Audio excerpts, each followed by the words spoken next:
We are now about to assume the management of the editorial department of a newspaper devoted to the cause of liberty, humanity, and progress. The position is one which, with the purest motives, we have long desired to occupy. It has long been our anxious wish to see in this slave-holding, slave-trading, and Negro-hating land a printing press and paper permanently established under the complete control and direction of the immediate victims of slavery and oppression. White mainstream media continues to lead, journalistically speaking, on exposing white supremacy in the eyes of most people. Despite the rise of social media, black news voices on racism doesn't seem to receive the same respect as their mainstream peers. How can this be when white America has never systematically experienced racism? Isn't the integrity of journalism based on the credibility of the eyewitness? Aren't journalists supposed to be specialized in certain fields such as crime, environmentalism, science, and health? The more background experience and knowledge they have in these fields, the more credible they are. White supremacy is no different. Common sense affirms and only folly denies that the man who has suffered the wrong is the man to demand a redress, that the man struck is the man to cry out, and that he who has endured the cruel pangs of slavery is the man to advocate liberty. How long can a man speak on misogyny before women discredit him due to his gender? Sure, he can regurgitate what women speak on just as if mainstream media can regurgitate racism intellectually. The truth hurts, however, those who have experienced that pain will have greater understanding of that truth. From the 1820s to the 1860s, abolitionists and journalists led the charge to change the conscience of America against slavery. Lovejoy worked as an editor for the St. Louis Observer. Missouri at the time was still a slave state. By declaring slavery as a sin, Lovejoy garnered the attention of angry mobs who eventually forced him to leave the state of Missouri. The threats from angry mob didn't cease as Lovejoy relocated to Illinois, where his press was destroyed 4 times.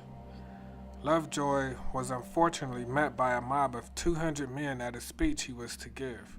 Later that evening, Lovejoy was shot 5 times and the police refused to charge anyone with the crime. The Broadway Tabernacle in New York printed over 40,000 copies of a pamphlet that described Lovejoy as the first martyr to American liberty.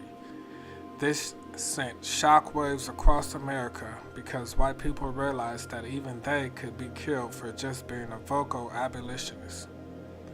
Next, an even more notable abolitionist editor, William Lloyd Garrison, wrote for The Liberator in Boston for 35 years.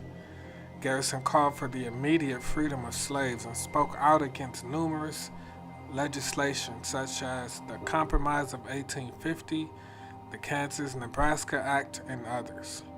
Garrison also praised John Brown's slave revolt raid as God's method of dealing retribution upon the head of the tyrant. Garrison's militancy was met with fierce opposition as numerous slaveholders in the South demanded an end to the paper, and even the state of Georgia offered $5,000 to capture him. Despite being one of the leading voices of abolitionists at the time, the paper was only able to circulate about 1,000 subscribers. It is evident we must be our own representatives and advocates. Lastly, everyone is familiar with Frederick Douglass, who was born a slave and taught himself how to read and write. Douglass eventually started his North Star paper, which ran for 4 years with 4,000 subscribers spreading all over America, the West Indies, and Europe. The paper was funded in part due to a 19-month visit in Britain and Ireland, where he received enough donations to start the press.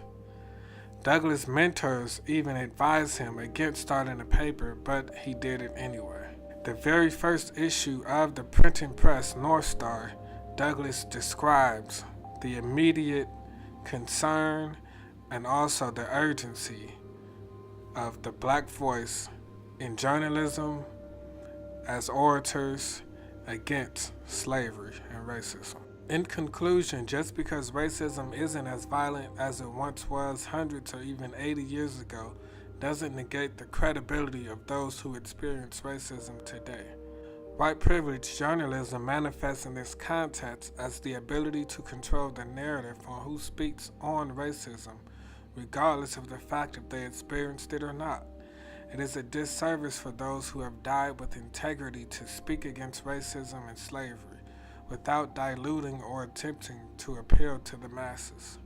We must plunge to the dark depths of racism by giving those who experienced it a voice, rather than discuss it because it is trending for clicks and views.